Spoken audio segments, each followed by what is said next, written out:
Go ahead. Let me know when to start. It started. All right, again, this was Shelton Jett, X number 2403857, being falsely accused of rape in a year at a place I wasn't even staying at. Anyway, I got an outline of handling an indictment. The first outline is if a defendant is in jail, he is entitled to be released as soon as a no bail is returned. Likewise, if the accused is on bond, he and his surety are released subject to his being rearrested if he is later indicted. In State versus Brown in Georgia, Supreme Court held that open court means that the indictment must be returned in the place where court is being held open to the public with the judge and clerk in attendance. The court also held that the failure to return the indictment causes per se injury to the defendant. If the minutes of the court show that the true bill was returned at the term of court, there is a presumption that it was regularly returned, although this presumption may be rebutted. That's just saying, like, they're supposed to be releasing people, but they just abusing the system and doing what the hell they want to do. And Curcio versus Sanders, it says that an accused after return of no bail is released subject to being rearrested and due recognizance required upon the initiation of the suit. It seems though that there would be no need for a bond with indictment. In State versus Brown again, says Thomas versus State, objection that indictment was not returned in open court is waived if not raised prior to trial. And Ziegler versus State versus Brown, the requirement to return an indictment in open court must be complied with in every case. Failure to do so is not subject to a harmless error in inquiry. I mean, it's harmless to the person if there's no grounds for the indictment. Anyway, also, I got the State of Georgia versus DeMonte Dontrell Anderson. And it says, I'm reading the credits, so it's an outline. And it says the case number is 19 CR 2976-1, criminal case. It says, Ms. Shelby, yes, Your Honor.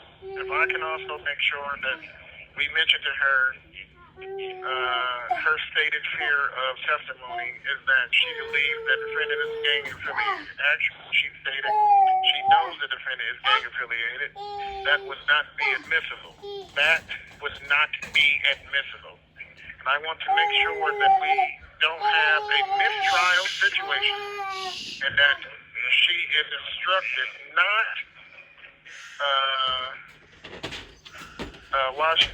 you need to instruct her while she's on stand. Ms. Shelby, thank you. The court says you need to instruct her while she's on stand. Ms. Shelby said thank you. Ms. Shelby, yes, Your Honor, and I may also kind of instruct her. She can state that she is scared, that she does not want to testify, etc.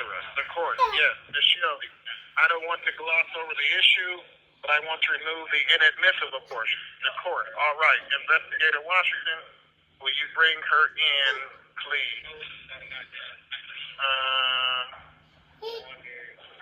Let's see. They asked a question. It says, they asked her a question.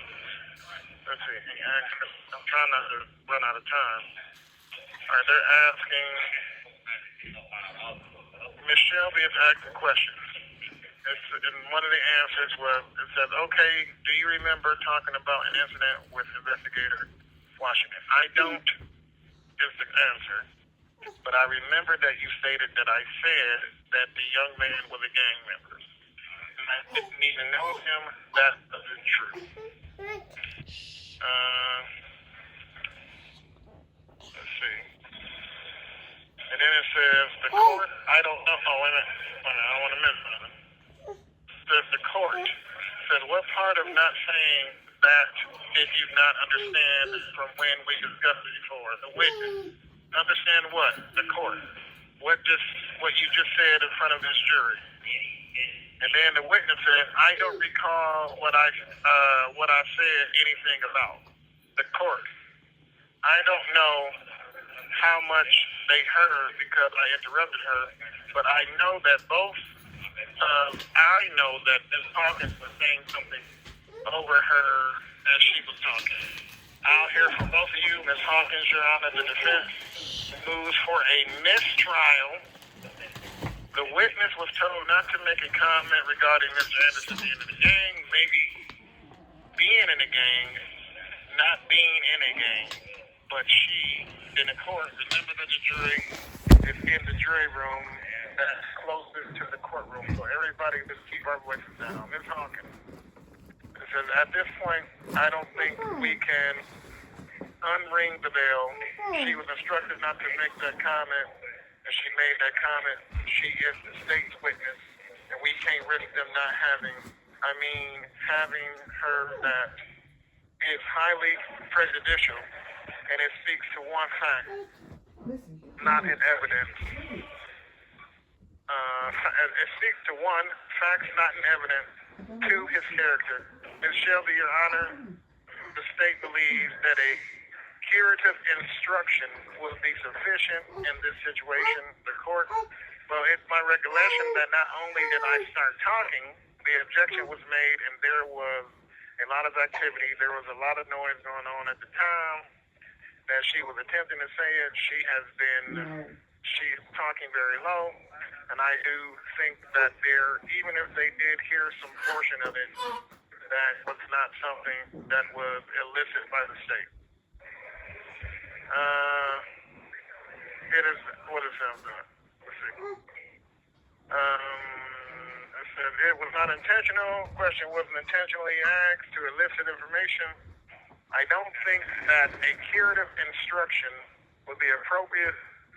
That wasn't something that the state did intentionally. Ms. Hawkins, Your Honor, I understand that the state may not have intentionally done it, but the question that I believe was asked was in regard to that conversation with Investigator Washington, and that came up in the conversation with Investigator Washington in the court. She had not finished the question before she started to answer. This wasn't specific to the questions that was asked. How much time? What were we at now? 12. Oh, shit.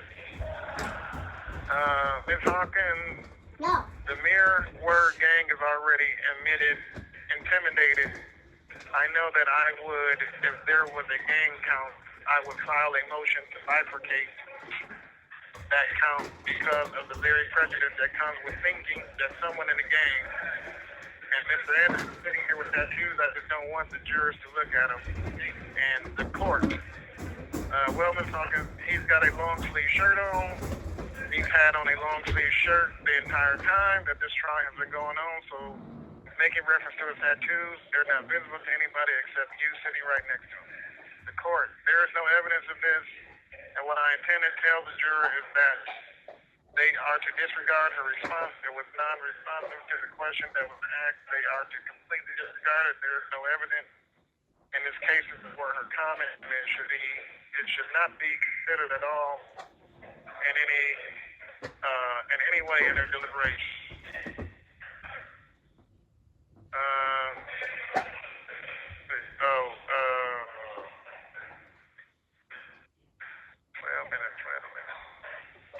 Anyway, it says, state's questions, evidence reported.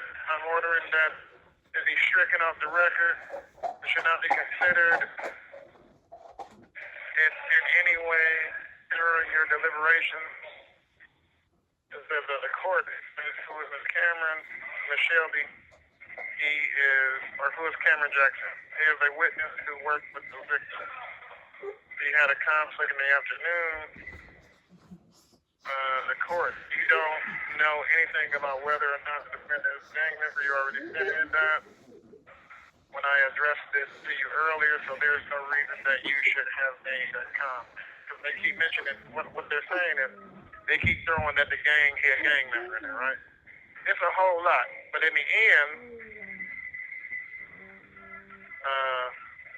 They declared it a mistrial, said the court. All right, well, unfortunately, I don't think that this is something that can be corrected. I was very clear about what was allowed to happen, and we spent a lot of time talking about how the examination was going to go in light of the first issue. I felt that I was very clear about the question, about what questions were to be asked. I don't think there's any way to cure this, so I do believe that a mistrial is appropriate. I would declare a mistrial at this point. So the judge declared a mistrial, and so when they declare a mistrial, that means there's no more trial. And the man has been sitting here 2 years after that, still waiting to be released on a mistrial.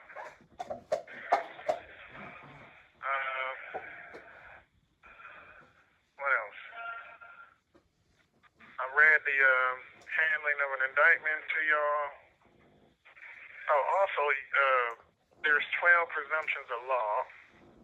Law is not what you can prove. Law is what's assumed. Like, they presume this, they presume that. So you have to make sure not only that your evidence is good, but that you understand the steps that you're supposed to take in court. Because if not, hold on. If not, the court will do what they're doing now, illegally handling the case.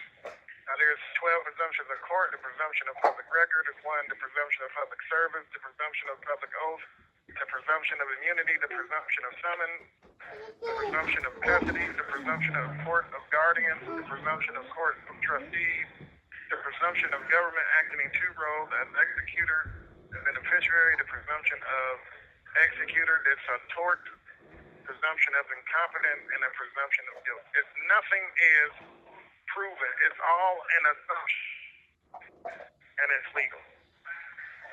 The 12 presumptions of court. Anyway, how long have we been talking? 16, going on 17. Okay. All right, Banana. I love you and God love you too. You can stop the video. I love you and God love you too, honey.